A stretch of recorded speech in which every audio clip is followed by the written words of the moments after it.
आज का वीडियो में हम लोग बात करने वाले हैं इंडोप्लाज्मिक रेटिकुलम की। इंडोप्लाज्मिक रेटिकुलम मतलब होता क्या है? सबसे पहले हम समझेंगे इंडोप्लाज्मिक रेटिकुलम क्या है। देखिए, इंडो मतलब होता है इनसाइड और प्लाज्मिक मतलब होता है साइटोप्लाज्म, ठीक है। और रेटिकुलम मतलब इनसाइड द साइटोप्लाज्म, जो चीज मतलब सेल के अंदर, साइटोप्लाज्म के अंदर या प्लाज्मा मेम्ब्रेन के अंदर जो प्रेजेंट होता है उसे हम बोलते हैं इंडोप्लाज्मिक रेटिकुलम।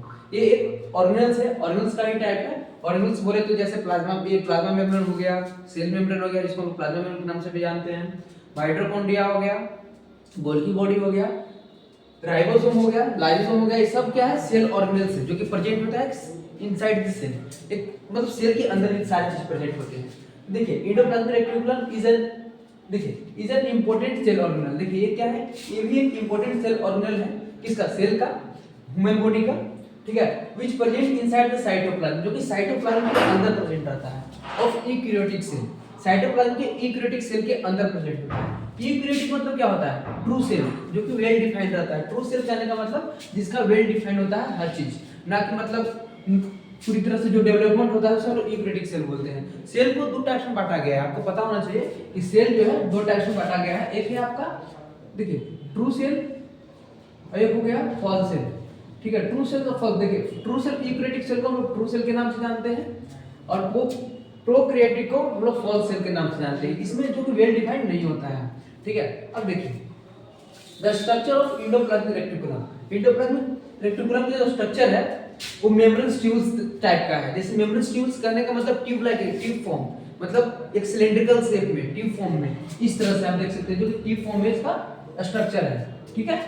और इसका देखिए ये इंपॉर्टेंट, ये इंटरकनेक्टेड होता है, जो कि बहुत ही इंटरकनेक्टेड होता है ट्यूबुल से, मतलब ढेर सारे ट्यूबुल्स एक दूसरे से कनेक्टेड होते हैं। कहने का मतलब जैसे ए भी ट्यूबुल्स कनेक्टेड है, इसके साथ ए भी कनेक्टेड है, ए भी कनेक्टेड है, मतलब all tubules are connected to each other, ठीक है। तो ये क्या है? इंटरकनेक्टेड है and carry out major several functions, मतलब बहुत ही सेवरल फंक्शन को कैरी आउट भी करता है। जैसे कि प्रोटीन सिंथेसिस करने का काम करता है, protein synthesis, breakdown of carbohydrate. Protein synthesis मतलब क्या समझ रहे हैं? प्रोटीन सिंथेसिस करने का मतलब फॉर्मेशन ऑफ प्रोटीन, यानी कि जहां से प्रोटीन का फॉर्मेशन, यानी कि ये प्रोटीन का फॉर्मेशन में काम ही आता है। ये कैसे काम आता है? जैसे देखिए यहाँ पे डीएनए होता है, न्यूक्लियस में डीएनए होता है, आरएनए, जो कि डीएनए जो है एम प्रोटीन कन्वर्ट हो जाता है। अब यही एम प्रोटीन न्यूक्लियर इन्वलप की मदद से, ये आपका यहाँ पर न्यूक्लियर इन्वलप है, देखिए ये है आपका न्यूक्लियर इन्वलप, ये चीज है आपका न्यूक्लियर इन्वलप दिखाई, देखिए ये है आपका न्यूक्लियर इन्वलप है, ठीक है। तो यहाँ पे देखिए डीएनए होता है, ठीक है।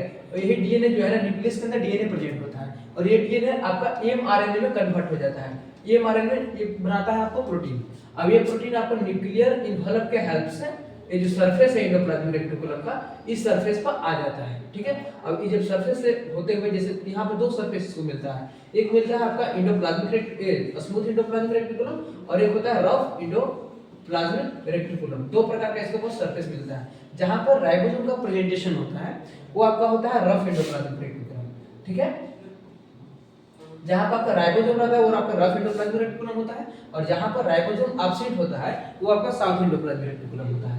ये ट्यूब्स के फॉर्म में होता है, इंटरकनेक्टेड होता है। इसका तीन एलिमेंट आप देखिएगा आगे चल के, अभी हम बताएंगे, ठीक है। इसका तीन फॉर्म्स होता है स्ट्रक्चर की, जब हम बात करेंगे। इसका थ्री होता है, जैसे कि वेसिकल्स हो गया एक, ठीक है, एक ट्यूब्स हो गया, एक सिस्टर्नी हो गया, इस तरह से तीन फॉर्म होता है इसका, ठीक है। तो देखिए ये तो ब्रेकडाउन हो गया, प्रोटीन को फॉर्मेशन कर रहा है। जैसे प्रोटीन का कैसे फॉर्मेशन किया? एमआरएनए, डीएनए से एमआरएनए में कन्वर्ट हुआ और एमआरएनए फिर न्यूक्लियर इन्वलप की मदद से फिर सरफेस पर कन्वर्ट होते हुए पास आउट होता है, और फिर ये गोल्गी बॉडी में जो सिस फेज होता है, ट्रांस फेज, जो पहले वीडियो में हम आपको बताए थे, ये गोल्गी वीडियो में कैसे प्रोटीन का सिंथेसिस होता है, कैसे ट्रांसपोर्टेशन होता है, ठीक है। गोल्गी बॉडी का काम क्या है कि मतलब ये प्रोटीन को जहां पर ज्यादा जरूरत हो उस चीज को वहां पर पहुंचाने का काम करता है, ठीक है। तो अब देखिए ये प्रोटीन का सिंथेसिस करता है, फॉर्मेशन ऑफ प्रोटीन, फिर है ब्रेकडाउन ऑफ कार्बोहाइड्रेट, यानी कार्बोहाइड्रेट को भी ब्रेक डाउन करता है, ठीक है। कार्बोहाइड्रेट को ब्रेक डाउन करने का मतलब क्या? कार्बोहाइड्रेट का भी ब्रेक डाउन करता है। तो कार्बोहाइड्रेट क्या करता है? देखिए कार्बोहाइड्रेट कैसे ब्रेक डाउन करता है, देखिए आपको कार्बोहाइड्रेट, जैसे कार्बोहाइड्रेट क्या है? कॉम्प्लेक्स फॉर्म में होता है, तो कॉम्प्लेक्स फॉर्म में होता है, तो कॉम्प्लेक्स फॉर्म को सिंपल फॉर्म में तोड़ने का काम करता है। कॉम्प्लेक्स फॉर्म से सिंपल फॉर्म में, कॉम्प्लेक्स फॉर्म से सिंपल फॉर्म में तोड़ने का काम करता है, यानी कि ये ब्रेक डाउन करता है कार्बोहाइड्रेट का, ठीक है। कार्बोहाइड्रेट में क्या होता है? शुगर होता है, कार्बोहाइड्रेट में शुगर होता है। अब देखिए फिर इसका एक और जो काम है वो है लिक्विड का। ये लिक्विड का फॉर्मेशन भी लिपिड का, लिपिड यानी कि लिपिड एक फ्लूइड टाइप का स्ट्रक्चर होता है, फ्लूइड प्रेजेंट होता है लिपिड में। लिपिड तो समझिए तो टोटली फ्लूइड, ठीक है। तो ये फ्लूइड सिंथेसिस का काम करता है, यानी कि लिपिड का फॉर्मेशन का भी काम करता है। सिंथेसिस मतलब ये होता है फॉर्मेशन, ठीक है। सिंथेसिस मतलब ये होता है फॉर्मेशन, यहाँ पर लिपिड का फॉर्मेशन का काम करता है। फिर स्टोरेज ऑफ कैल्शियम, यानी कि कैल्शियम के स्टोरेज करने का भी, कैल्शियम स्टोरेज, या कैल्शियम को बोलिए स्टोरेज, या फिर कैल्शियम आयन को बोलिए, तो इसको स्टोरेज करने का काम करता है, ठीक है। अब देखिए एंडोप्लाज्मिक रेटिकुलम क्या है, इसका अगर साइज की हम बात करते हैं तो 50 to 60 एंगस्ट्रॉम, ठीक है। 50 to 60 एंगस्ट्रॉम इसका साइज होता है। एंड हैज फ्लूइड मॉसिक स्ट्रक्चर, जो हम अभी बताया था कि इसमें फ्लूइड प्रेजेंट होता है। यहाँ पे देखिए इसी में न्यूक्लियर इन्वॉल्व में भी यहाँ पे इसका फ्लूइड प्रेजेंट होता है, जो कि फ्लूइड मॉसिक स्ट्रक्चर टाइप का होता है। कहने का मतलब इसके अंदर टोटली मतलब फ्लूइड लिपिड भरा हुआ रहता है, ठीक है। वही लिपिड आपका फ्लूइड के फॉर्म में होता है, ठीक है। यहाँ पे देखिए इसका साइज हो गया और फ्लूइड मॉसिक स्ट्रक्चर होता है और similar to the cell membrane. Cell membrane क्यों बोल रहा है, क्यों बोल रहा है कि सिमिलर है सेल मेम्ब्रेन से, इसलिए क्योंकि सेल मेम्ब्रेन और प्लाज्मा मेम्ब्रेन, सेल मेम्ब्रेन को हम लोग प्लाज्मा मेम्ब्रेन के नाम से जानते हैं। अब सेल मेम्ब्रेन देखोगे जो न्यूक्लियस के अंदर होगा, सेल वॉल और न्यूक्लियस के जो बीच वाला होता है वो सेल मेम्ब्रेन, जो कि आपका होता है, जो कि टोटली फुल ऑफ क्या, फ्लूइड से, टोटली फ्लूइड इसमें प्रेजेंट होता है, लिपिड होता है प्रेजेंट इसमें, ठीक है। इसमें लिपिड प्रेजेंट होता है और इसका काम क्या होता है, सेपरेशन करने का काम होता है। यानी कि जो भी फॉरेन मटेरियल्स होते हैं, जो भी अनवांटेड मटेरियल्स होते हैं, जो मतलब वेस्ट होता है, जो मतलब बॉडी के अंदर नहीं आना चाहिए, उस चीज को ये सेपरेट करता है, फिल्टर करने का काम करता है, ठीक है। और देखिए सिमिलर हो गया है, सेल मेम्ब्रेन सिमिलर, समझ गए क्यों सिमिलर है। अब देखिए इसका एक कंटिन्यू करता है सेल मेम्ब्रेन। देखिए अभी जस्ट बताया कि इसका कनेक्शन सेल मेम्ब्रेन से होता है, प्लाज्मा मेम्ब्रेन से और गोल्गी एपरेटस से। गोल्गी एपरेटस से कैसे कनेक्शन इसका हो रहा है, कंटिन्यू करने का मतलब ये आगे कंटिन्यू करता है, किससे, प्लाज्मा मेम्ब्रेन से, सेल मेम्ब्रेन से एंड गोल्गी एपरेटस से। गोल्गी एपरेटस को एक और नाम से हम लोग जानते हैं, गोल्गी बॉडी भी इसको हम लोग बोलते हैं, ठीक है। गोल्गी बॉडी का आपको पता होगा, इसका डिस्कवरी किसने किया था, कैमिलो गोल्गी ने किया था। ये कैसे कंटिन्यू करता है आपको हम बताया था, देखिए यहाँ पे दिखाते हैं कैसे करता है। फिर इसके बाद 3 फॉर्म होता है इसका, वो भी हम लोग जानेंगे।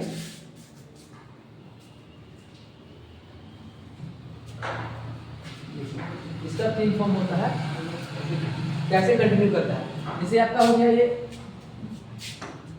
आपका हो गया आपका एंडोप्लाज्मिक रेटिकुलम, ठीक है। एंडोप्लाज्मिक रेटिकुलम में देखिए क्या होता है, जैसे न्यूक्लियस हो गया, इसके अंदर ये हो गया आपका न्यूक्लियर इन्वॉल्व हो गया और यहाँ से ये निकला हुआ रहता है स्पेस इस तरह का, ठीक है, इस तरह से रहता है, ठीक है। कैसे कंटिन्यू करता है, जैसे लास्ट पॉइंट था कि कंटिन्यू विद गोल्गी बॉडी, यानी कि गोल्गी बॉडी के साथ भी ये कंटिन्यू करता है, ठीक है। गोल्गी बॉडी ही बोलिए, गोल्गी एपरेटस बोलिए, उसके साथ भी कंटिन्यू करता है। तो यहाँ पर देखिए इसके अंदर न्यूक्लियस के अंदर ना एक होता है डीएनए, न्यूक्लियस के अंदर प्रेजेंट होता है डीएनए, इसके अंदर प्रेजेंट क्या होता है, डीएनए, और यही डीएनए जो है एमआरएनए में कन्वर्ट हो जाता है, जो कि प्रोटीन बनाने का काम करता है, ठीक है। यही डीएनए एमआरएनए में कन्वर्ट हो जाता है, जो कि प्रोटीन बनाने का काम करता है और यहाँ से फिर कैरी करता है न्यूक्लियर इन्वॉल्व की मदद से। दोनों सरफेस होते हुए यहाँ पर 2 सरफेस प्रेजेंट होता है, देखिए एक होता है एंडोप्लाज्मिक रेटिकुलम और एक होता है एक रफ एंडोप्लाज्मिक रेटिकुलम, एक सॉफ्ट एंडोप्लाज्मिक रेटिकुलम होता है, ठीक है। देखिए यहाँ पर जहाँ पर राइबोसोम प्रेजेंट है, जहाँ पर जिस पोजीशन पर राइबोसोम प्रेजेंट है, राइबोसोम डॉट फॉर्म ही होता है। इसका स्ट्रक्चर की अगर हम बात करें तो बिल्कुल सर्कुलर होता है, ठीक है। तो इसके अंदर राइबोसोम होता है,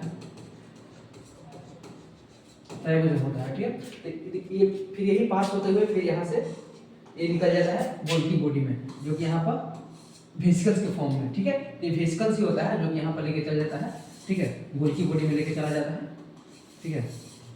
इस तरह से गोल्गी बॉडी में लेकर चला जाता है और यहाँ पर भी गोल्गी बॉडी का 2 फेज होता है। एक सीज फेज होता है जहाँ पर ट्रांसफॉर्मेशन का काम होता है, ये सीज फेज होता है, यही पे मतलब पूरी तरह से जो प्रोटीन है वो मैच्योर हो जाता है, मतलब बनना स्टार्ट कर देता है, फॉर्मेशन फेज है, ठीक है। यहाँ से बनना स्टार्ट हो जाता है और फिर यहाँ पे एक होता है ट्रांसफेज, ठीक है, यहाँ पर होता है ट्रांसफेज, ठीक है। ये ट्रांसफेज पूरी तरह से बन के और जहाँ पर जिधर अमाउंट में जाना जाता है उस अमाउंट में में चला जाता है। फिर इसका आगे हम लोग देखेंगे, इसका 2 स्ट्रक्चर होता है, ठीक है। इसको अगर देखते हैं तो देखिए इसमें अगर देखेंगे तो इसके पास ये अगर हम कुछ एलिमेंट की बात करें, इसका एंडोप्लाज्मिक रेटिकुलम में 3 एलिमेंट होता है, 3 इसके स्ट्रक्चर में 3 चीज आते हैं। एक आता है सिस्टर्नी, एक होता है वेसिकल जो भी बताया जो कैरी करने का काम करता है, स्फेरिकल शेप में होता है, एक होता है ट्यूब्यूल्स, एक होता है ट्यूब्यूल्स, ठीक है। सिस्टर्नी जो कि एकदम फॉर्म होता है ट्यूब्स का, ही स्फेरिकल फॉर्म होता है, इस तरह से वो रहता है, ठीक है, इस तरह से रहता है। ये आपका सिस्टर्नी हो गया, ठीक है। फिर वेसिकल्स हो गया जो कि स्पेरिकल शेप में होता है, वो प्रोटीन वगैरह कैरी करने का काम करता है। और ट्यूबल जो कि ट्यूब लाइक स्ट्रक्चर होता है, यहाँ पे जो कि देखिए यहाँ पर ट्यूब, ये ट्यूब लाइक स्ट्रक्चर है, ठीक है। ट्यूब लाइक स्ट्रक्चर है, सिलिंड्रिकल फॉर्म में होता है, ठीक है। और ऐसे सारा चीज सबका काम है कैरी करना है, ये सबका काम है कैरी करना। इसमें फिर आप देखिएगा दो इसका डिवाइड करते हैं तो दो टाइप्स का एंडोप्लाज्मिक रेटिकुलम होता है। देखिए एंडोप्लाज्मिक रेटिकुलम का टाइप्स देखते हैं, दो टाइप्स का होता है। एक होता है साउथ एंडोप्लाज्मिक रेटिकुलम, स्मूथ, और एक होता है रफ एंडोप्लाज्मिक रेटिकुलम, ठीक है। तो रफ एंडोप्लाज्मिक रेटिकुलम में क्या होता है, ये स्टार्ट होता है क्या, ये कनेक्टेड होता है न्यूक्लियर इन्वलप से, और ये कनेक्टेड होता है रफ, देखिए रफ कनेक्टेड होता है न्यूक्लियर इन्वलप से, ठीक है। रफ कनेक्टेड होता है न्यूक्लियर इन्वलप से, देखिए ये कनेक्टेड न्यूक्लियर इन्वलप से, ठीक है। अब ये कनेक्टेड होता है रफ एंडोप्लाज्मिक रेटिकुलम से, ठीक है। ये इसका फॉर्मेशन होता है, इसका साउथ का फॉर्मेशन होता है रफ से, यानी कि rough endoplasmic reticulum form south smooth endoplasmic reticulum, ठीक है। यानी कि रफ से स्मूथ का फॉर्मेशन होता है, ठीक, हम बोल सकते हैं। फिर इसमें क्या है, राइबोसोम प्रेजेंट नहीं होता है, इसमें राइबोसोम प्रेजेंट नहीं होता है, इसमें राइबोसोम प्रेजेंट होता है, ठीक है। इसका सरफेस जो है स्मूथ होता है, इसका सरफेस रफ होता है। रफ एंडोप्लाज्मिक रेटिकुलम का जो सरफेस होगा वो रफ होता है, ठीक है। स्मूथ एंडोप्लाज्मिक रेटिकुलम का सरफेस जो है स्मूथ होता है, और इसमें राइबोसोम प्रेजेंट नहीं होता है स्मूथ में, क्योंकि राइबोसोम प्रेजेंट होगा तो फिर ये सरफेस रफ हो जाएगा। वही रीजन है कि राइबोसोम जहाँ पर प्रेजेंट होता है वही सरफेस उसका रफ होता है। मान लीजिए जहाँ राइबोसोम प्रेजेंट है तो यही सरफेस रफ होता है, और जहाँ पर राइबोसोम नहीं प्रेजेंट है ये स्मूथ सरफेस, इसको एंडोप्लाज्मिक रेटिकुलम बोलेंगे, ठीक है। और इसको बोलेंगे रफ एंडोप्लाज्मिक रेटिकुलम जहाँ पर प्रेजेंट है, ठीक है। तो देख लिए फंक्शन इसका भी देख लिए, टाइप भी देख लिए, और स्ट्रक्चर भी हम लोग देख लिए। स्ट्रक्चर में हम लोग बात कर लेंगे, इसका स्ट्रक्चर मेनली 3 फॉर्म्स है, इसका स्ट्रक्चर भी हम लोग देख लिए कि इसमें 3 एलिमेंट है, जैसे हो गया सिस्टर्नी हो गया, ट्यूब्यूल्स हो गया और वेसिकल्स हो गया। ये 3 चीज हम लोग देख लिए, तीनों का अति भी देख लिए, साइज वगैरह भी देख लिए। फिर इसमें एंडोप्लाज्मिक रेटिकुलम का 2 टाइप्स हुआ, यहाँ पर एक रफ स्मूथ हुआ, एक रफ हुआ। इसमें देख लीजिए न्यूक्लियर इन्वलप से कनेक्टेड होता है, और ये रफ एंडोप्लाज्मिक रेटिकुलम से कनेक्टेड होता है। इसके अंदर राइबोसोम प्रेजेंट नहीं होता है, इसके अंदर राइबोसोम प्रेजेंट नहीं होता है, इसके अंदर राइबोसोम प्रेजेंट होता है, ठीक है। इसके अंदर राइबोसोम प्रेजेंट नहीं होता है, इसके अंदर प्रेजेंट होता है। इसके अंदर एक और चीज क्या है, इसका जो सरफेस है वो स्मूथ है, ठीक है। सरफेस क्या है, स्मूथ है, ठीक है। सरफेस स्मूथ है, इसका सरफेस रफ है, ठीक। ये जनरल चीज है, ये सब चीज हर किसी को पता हो, ठीक है। अब नेक्स्ट वीडियो में हम लोग नेक्स्ट टॉपिक को लाएंगे, ठीक है। तो आप बने रहिएगा हमारे चैनल के साथ, जुड़े रहिएगा। और जाते जाते एक चीज बोलूँगा कि always silent is always not a ego.